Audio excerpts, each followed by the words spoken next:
क्रिस्का recording studio Ekangar सराय।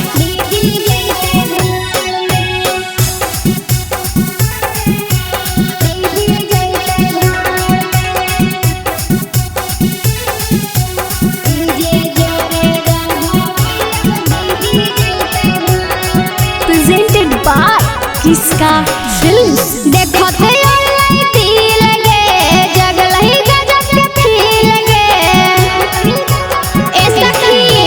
देखो थे ऑनलाइन दिल गे जगल ही गजब के फील गे। मिले के मान उनसे करी थई अंधार में। मिले के मान उनसे करी थई अंधार में।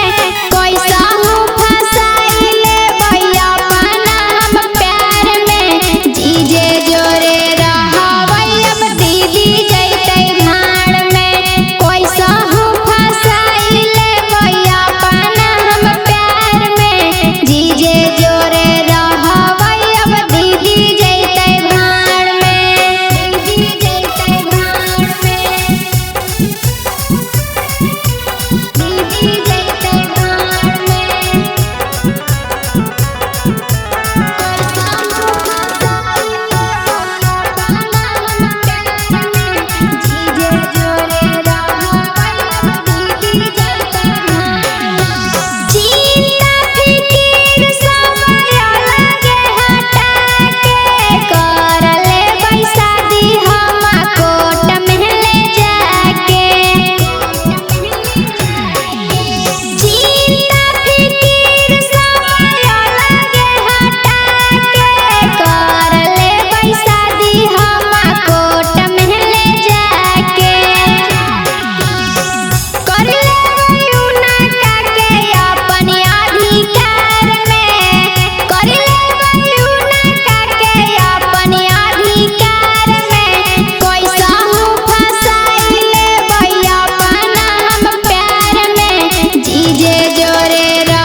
क्रिस्का रिकॉर्डिंग स्टूडियो एकंगर सराय।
क्रिस्का रिकॉर्डिंग स्टूडियो एकंगर सराय।